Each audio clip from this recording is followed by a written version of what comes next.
Assalamualaikum warahmatullahi wabarakatuh. Perkenalkan, nama saya Dewi Lendari, NIM 1810321031 dari kelas Agribisnis A Fakultas Pertanian Universitas Muhammadiyah Jember. Di video kali ini saya akan menjelaskan tentang ketahanan pangan di masa pandemi guna untuk memenuhi tugas ketahanan pangan yang diampu oleh Ibu Fevi Nurdiana Wijayanti SPMP. Menurut Indonesia, Undang-Undang Nomor 7 Tahun 1996, ketahanan pangan yaitu kondisi di mana terjadinya kecukupan penyediaan pangan bagi rumah tangga yang diukur dari ketercukupan pangan dalam hal jumlah dan kualitas, dan juga adanya jaminan atas keamanan atau safety, distribusi yang merata, dan kemampuan membeli. Ketahanan pangan di masa pandemi. Terganggunya kegiatan perekonomian di semua lini usaha, yaitu termasuk sektor pertanian. Salah satu dampak yang harus diantisipasi terkait dampak COVID-19 adalah ketersediaan pangan bagi seluruh rakyat. Pangan adalah kebutuhan dasar bagi manusia yang harus dipenuhi setiap saat. Sifatnya sebagai kebutuhan dasar membuat pangan mempunyai arti dan peran penting bagi kehidupan suatu bangsa.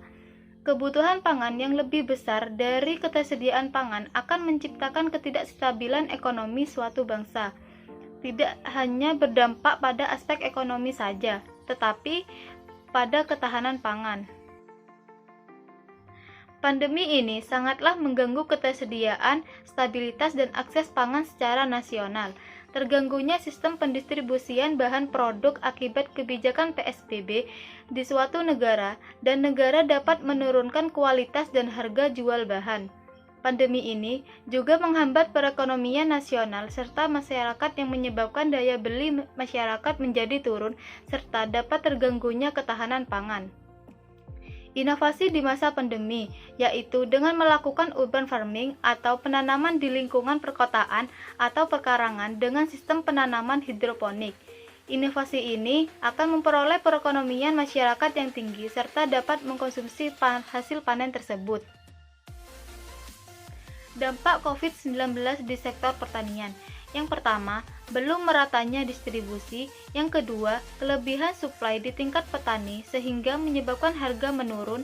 Yang ketiga, keterbatasnya modal usaha. Yang keempat, penurunan penghasilan dan penurunan daya beli petani. Sedangkan tantangan ketahanan pangan di masa pandemi, yang pertama, tetap berproduksi. Yang kedua, konsumsi atau kuantitas dan kualitas. Yang ketiga, distribusi antar provinsi dan pulau. Yang keempat, harga cenderung tidak berpola. Yang kelima, kekeringan. 4 cara mencapai ketahanan pangan. Yang pertama, peningkatan kapasitas produksi. Yang kedua, diversifikasi pangan lokal. Yang ketiga, penguatan cadangan dan sistem logistik pangan dengan cara penguatan cadangan beras pemerintah provinsi atau CBPP dan penguatan CBPK kabupaten. Yang keempat, pengembangan pertanian modern.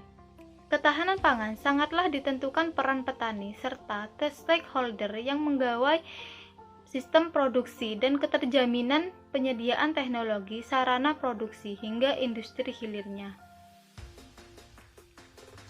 Terima kasih telah menonton video dari saya.